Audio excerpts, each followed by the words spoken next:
Hi, everybody. This is the toughest shift by far, don't you think? I'm standing between you and a fabulous duet of mother and son and then a drink on a Friday. So those of you that are still here, gold star. I'm very happy to be here and delighted to be back with my beloved colleagues from the Maitrey Foundation, where I spent almost a decade working closely with them, and particularly with their chairman, Alan Broadbent, who is one of the great urbanists who advocated for a long time, before anybody else, before it was cool. You're always before it was cool, Alan. That cities needed more autonomy and more independence and more authority. So I'm here just to remind you that you are all in the city building business and that cities are about place. And I'm hoping if I press this, I'm going to advance the slide, am I? Yes, so back there, the one that was previously there, this, whoops, there, thank you. This is who I work for. MAS is a venerable institution in the United States, 120 years old. For US, that's old, and it's an advocacy organization. The A stands for Art, Municipal Art Society, and it was created in 1893 when there was something called the municipal arts, and that's how we created cities, through design and through planning and imagination and beauty and all the qualities that we probably take for granted. Now, as part of and certainly in a city like this, you're reminded of it again and again and again, every place you turn. But cities are about place. And they're about all the different ways in which things interact to create a city. And you've just spent 2 days talking about aspects of this graph, just about different forms of capital. But what I want to remind you is that the things that make capital work in a city are us, people. And that cities are containers, whoops, I can't leave here. Cities are containers for this important element of urban life called self-organization. And you heard Kim mention our wonderful adopted Torontonian, Jane Jacobs, who started in New York and then came to Canada and made an extraordinary contribution there. And Alan was a great colleague of hers and started thinking about how do we enable self-organization in cities. And that's really what you've been trying to do for the last few days. And I think that you're all in the business of enabling self-organization. And what we ideally want to see are cities that enable connectivity and enable self-organization to go from that, what at the top is a more atomized interaction, to a connected one and to a really hyper-connected one. The other thing that you all pay tons of attention to is diversity, and I put this quote in from Wade Davis because I want to remind you that diversity is a broadly held term across many domains as the underpinning of civilization. Biologists, which is what Wade is, care about diversity because it's how the species actually makes itself resilient and continues to adapt to change. And so as you advocate for certain kinds of diversity, remind ourselves that cities are about every kind of diversity: cultural diversity, racial diversity, ethnic diversity, economic diversity, and diversity of use, diversity of user, diversity of place. And it's a good natural concept that we can continue to remind ourselves that diversity thrives as long as it's connected. And once you start seeing those connections in cities, you see it manifest in natural systems like this vine on the side of this building, but it also manifests in terms of how our public spaces are organized. And there hasn't been as much talk over the last 48 hours about the extent to which the city is actually a physical place. And you all have a lot to say and a lot to contribute in terms of how the places are organized and how they enable the kind of connection and the kind of diversity that you've been celebrating, that the extent to which the physical city makes that possible or inhibits it. So we all have different versions of this, and we can see it manifesting in different kinds of ways. This is this wonderful fourth arts center in Paris, low-income neighborhood, cultural center, former coffin factory, now a performing arts center, maker space, small business entrepreneurial space, performance space, every kind of person there, 24/7. They started with guards and security guards when they first renovated it, realized they didn't need to do that because the kids themselves would police each other. Now it functions in this extraordinarily vibrant way, the Quatre Cents Center. It's a wonderful place. And then here in New York City, this is after Hurricane Sandy. I wonder if that's a male name or a female name, Sandy. I have to think about that. I think it might be gender neutral. The Occupy movement mobilized post-Occupy Wall Street into Occupy Sandy. Many people may not be aware of that the recovery efforts were spawned in New York State and in Connecticut, largely run by volunteers like this guy, We Are Staten Island. Again, the extent to which people gathered around place and space to be able to salvage what was going on in their neighborhoods. This is a project in Bristol, a wonderful project. Just Google this. It's called Actually, I'm forgetting what it's called. I think it's called Talking to Bristol. No, it's called Hello Lamppost. And it was basically a way to animate people paying attention to the street furniture. And so what they did is they wired up all the stuff in Bristol for a summer, and you could actually have a conversation with the park bench or with the lamp, or it was hysterically funny and very effective. Go Google it, it's fun. And it made this connection between the spatial city and what you aspire to happen in your city and the kind of conversation you have with the physical city. I threw this in because I spent 5 years after Hurricane Katrina in New Orleans, and really spent that time watching very carefully to understand how resilience was incubated at the most local level and why that place was so incredibly important into how New Orleanians reimagined themselves and configured their city. And this kind of resilience is what you saw again and again and again. While all the pundits and all the experts were saying, no, we're not going to rebuild New Orleans. What are we thinking? The people said, excuse me, oh yes we are. This is where I'm from and this is where I'm going to stay.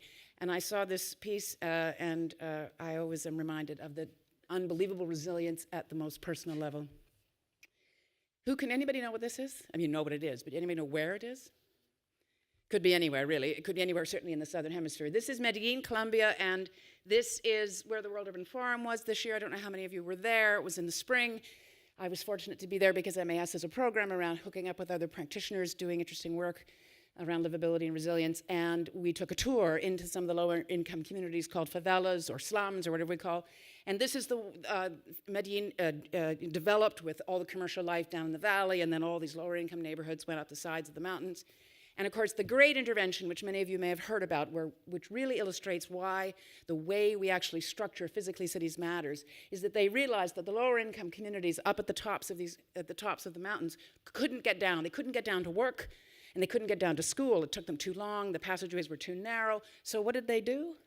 They built these. This is the reason to go to Medellin. Go and see what happens when you do something as simple as put some escalators into these lower income communities. What this has done to transform that neighborhood so that people can actually get to work, get to school, get to see their family. And along either sides of those escalators are fabulous murals that the local communities have made and painted that tell the stories of the rural migration into Medellin. And also the other thing that's interesting is little businesses have sprouted up. So you get off the escalator and there's somebody there who's got a business selling cell phone minutes or a business doing seamstressing or whatever it is. Transit-oriented development, we call it in North America. Here it is next to escalators in Medellin, Colombia. And the other thing that's happened is this is the top of those escalators. I'm wearing exactly the same dress. You must think I never change. The interesting thing is that the city came to those folks and they said to the community, they said, okay, we're going to build these escalators. And the community was saying, oh, great, escalators, yeah, try that. But they also said, look, we'll let you paint your houses. We'll give you the paint. What colors do you want to do? This is what they've done. It's just an extraordinary thing. And the other thing that they've done is they've painted all their roofs, because when you get to the top, there's about 13 of these escalator ramps.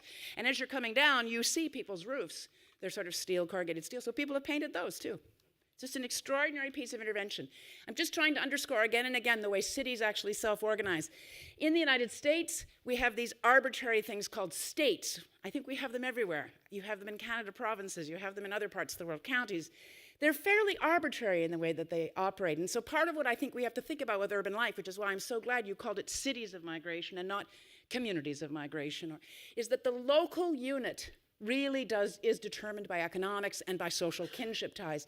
And this is just an illustration of how we actually work against these sort of artificial jurisdictions and create our own. This is mapping Craigslist. Every country has this. Google and find out how your communities organize according to trading patterns. Craigslist, how do you buy stuff and trade stuff? That's what it looks like in the United States. If you look in your own country, you'll see it organizes quite organically.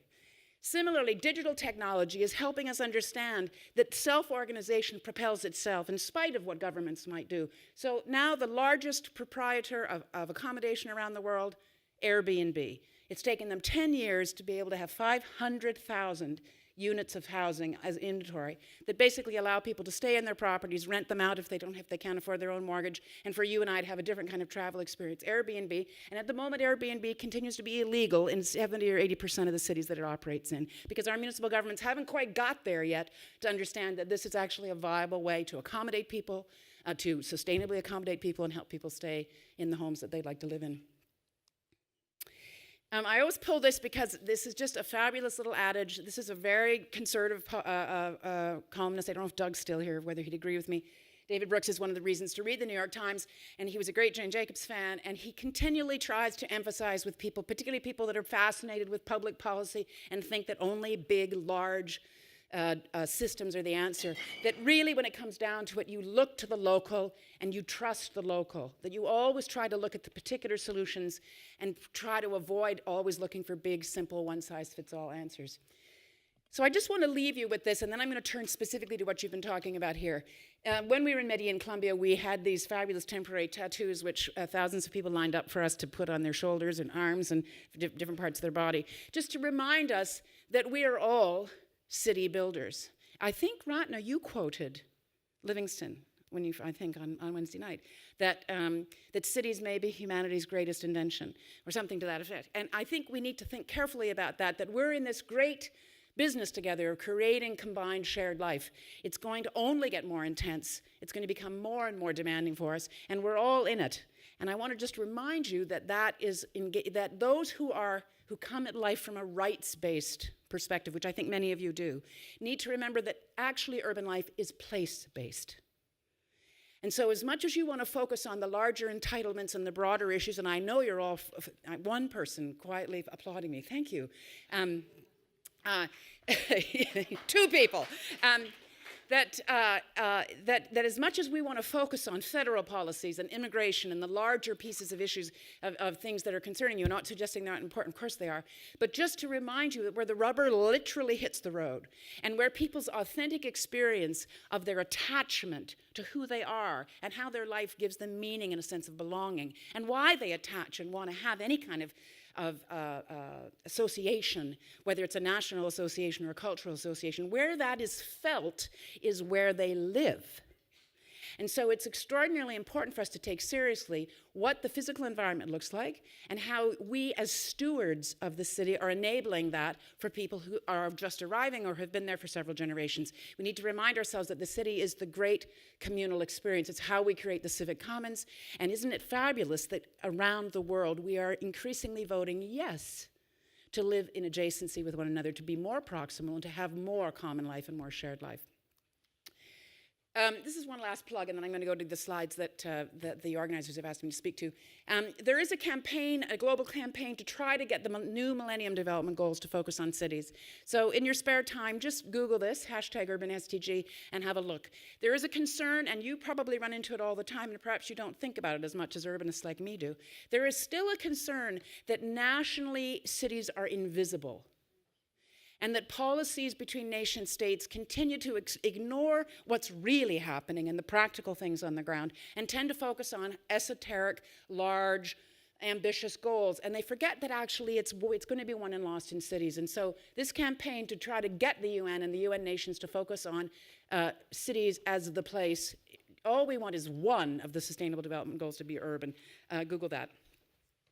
Now, are you going to move me to the next slideshow? Or is it going to be there?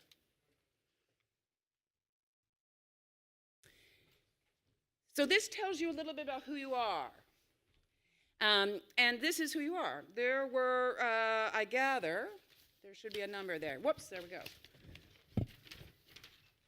330 of you here. I gather they were only expecting 250, so 70 of you snuck in, which is great. And the balance, the gender balance, isn't this nice? Almost half-half. Slightly more female speakers, I'm told. There we are. And apparently the distribution, I don't know what that slide is, but I think it's supposed to have another line. Oh, there it is. I'm sorry, I'm supposed to advance it. 120 different cities, 35 countries. Isn't that fabulous? 50% of the people that were here were German-speaking, and of those, 25% were from Berlin. So way to go, hometown, for showing up.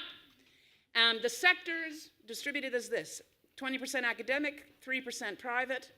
I don't know who that is. 48% came from the community, 15% came from the public sector, and 10% others, I gather, and I think the 10% others are students and some media, people like Doug and the journalists we just heard from yesterday on the session before. And then in terms of the session that you chose yesterday, the marketplace, what people elected to talk about or to learn about, 17% went to the public services, 22% to youth, 23 to the welcoming community session, 25 to employment, and 13 to entrepreneurship. Now, when Kim showed me these, I was struck by that. She was sort of interested why so few went to public services. I was interested that the bottom 38 went to where I would have hoped to go, which is about jobs and wealth and how, and of course, what cities are great for actually is that. And similarly today, urban labs, here's an interesting thing, how you selected there. 15% where the money, 15 to politics, 12 to replication, 13 to arts and culture, and 25 to policy. An interesting skew there as well. And I'm curious, again, it's interesting to look at both of these slides and see where you didn't go, and not as many went to economy and politics here as went to policy, which I think makes sense. It's probably where you're most familiar and where many of you interact. But the question would be, do you want to think a little bit about the areas that weren't touched on as much, and what can you learn from that? So now I need you to come back and talk to me quickly. You've had 2 hard days at it. You're going to go back. You're going to say, wasn't that a great time? Loved to be in Berlin, met some interesting people, the food was terrific, or the food sucked, or whatever it is you decide. And what I'm interested in is whether you are taking away tangible ways, tangible ideas, not your own. Do you have one tangible idea you came away with that would make you a better city builder, or that would make your city better? I need 10. Hands up. A mic is going to come to you. Yes, at the back with the green shirt. Go, sir, tell me. One sentence. These have not only got to be good ideas, they've got to be concise ideas. I loved the whole idea of getting corporate talking to government. And I don't know how to do it, but I'll try. But I think that's really important. Stronger conversation and learning each other's language. I think that's hugely vital. Okay, so bridge the gap between government and corporate. Okay, and get a conversation going. And great place to do it because the corporations are in the cities, right? Okay, yes, number 2. That's 1. Someone is going to take these magically down for me, I'm sure. Okay, I'm going back to London to ask Mayor of London to write to immigrants and invite them to become citizens. So Boris is going to have a letter writing campaign. Boris is in trouble. Boris is saying, make this city your own. Okay, a letter, so better corporate government linkages, and the Boris letter writing campaign. That's 2. 3rd good idea. Come on, you got to earn that beer. Yes, sir. I really like the teachers, or actually the children teaching their parents idea that was in a lab. Yeah, the idea that we start with the younger people who kind of are really less bias, as the speaker this morning suggested, teaching up, teaching back. Totally a great important thing. And great place, urban environments make that so possible because of intergenerational living. Okay, idea 4. Yes, ma'am, you can speak. I have one from Raquel, one of our wonderful panelists in the mayor's panel, who encouraged us to think differently about how we consider what is unskilled labor. And you brought up the beautiful example of the hospital, and then we had Ainer Boldaz Ozdemir, who began in a hospital as a cleaner. So thank you for that. To rethink the role of labor.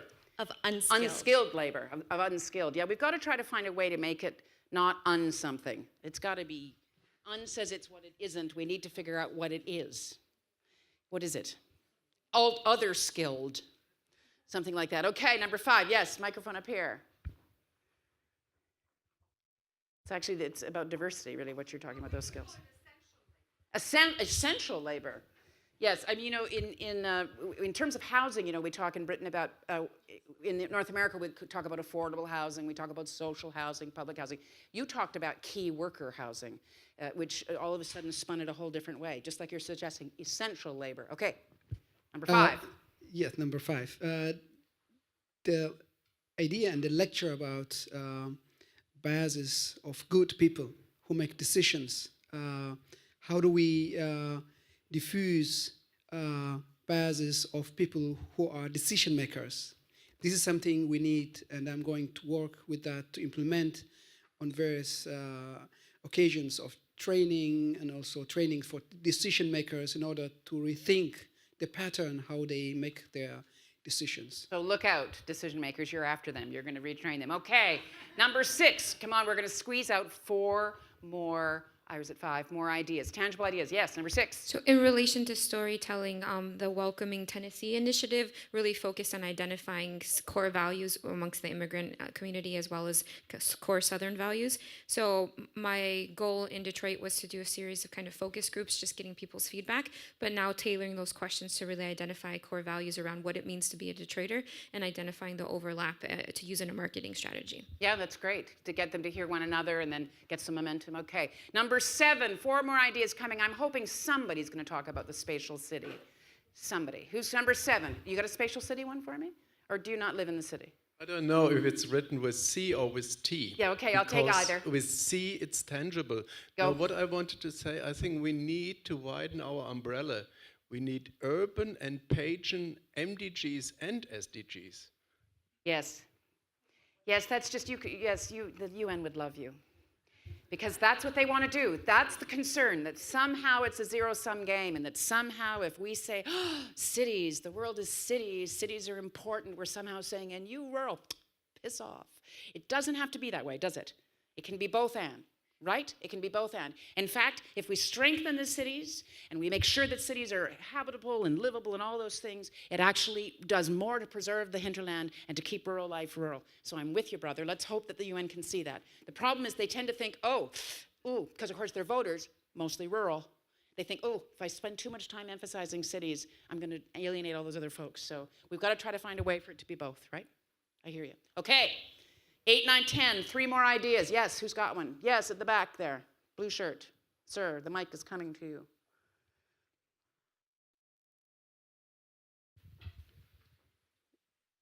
Yes, yesterday we heard about the idea of showing the red card to racism in football. Yeah. Maybe cities, if they want to be really welcoming, they should be showing the red card to racism through the work they do in the cities. Cities have a lot of powers in terms of showing that they're welcoming, by counteracting discrimination. So give me something tangible. Okay, add in anti-discrimination clauses. In contracts. In public contracts. In procurement contracts. It's something absolutely. that's not done in Europe, done in the US and Canada, and it works. Yeah, some selective procurement that incentivizes providers to municipal services to make sure that they have an anti-racism practice, the same way we're doing it around green procurement. Okay, thank you. Great tangible idea. Number 9, 2 more. Let's go. I really like the idea of whenever you're building low-income housing on the periphery of a city where immigrants are coming to use it as their launch pad, having the bottom be these places where folks can start small businesses. Bring retail back to the burbs. I'm with you. Isn't that a good idea? We've got, and there's so many stupid little zoning things that prevent this, and you can't run a business out of your house, and no, those ground floors have to be alternative uses. The interesting thing is, as sea level rise threatens coastal cities, I think it's going to be more possible because the lower floors, that's certainly happening in New York and along the northeastern seaboard, as the storms, you now need an adaptable, flexible use on that main floor, and so why not let pop-ups go in there, let businesses go in there, give them some incentives so that they can actually pull out quickly if there is going to be a flood and not rely on it for housing. So yes, let's find a way to bring commercial vitality into those suburban neighborhoods. Yes, okay, one more great idea, but I've got 3 hands. Isn't that great? We'll have extra ideas. Yes, over here. We'll come here, and then we're going to go to Ravi and Asha. Yeah, thank you. Bernd Hart is a journalist here, for Eurojournal journalist. I've heard of a project that took about 12 years now that has been set up in Münster, small town in northern Germany, to welcome refugees in the city of Münster. And what they've done is they have set up round tables in neighborhoods.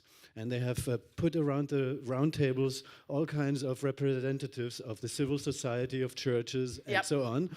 And they have together figured out how to do the best, set up the best thing to welcome refugees in their city. And I think it's working pretty well. Wonderful. But it has been taking a long time. It's a long time process. It's not just from... But it's actually not a new idea. I mean, we used to have the welcome wagon, and we had it. So the great thing is old ideas come back, That's okay. That's good. Yeah, it's great. Okay, over here, one more. Yes. Thank you, Mary, for bringing also the spatial city. With a C and a T. Or a T, or a C, yes. Okay. Yes. And so my inspiration is to just be... solid in the matter that, yeah, the space has so much effect on the work that we're talking about here in Cities of Migration, and to connect the city of Berlin, where I work, with the neighborhood ideas and creating intergenerational background of ideas and implementing them on a small level, on a street level. Absolutely. And then what you're doing is enabling self-organization, which is fabulous. Yes. And then it scales up, you know. That's what's been happening in cities for millennia.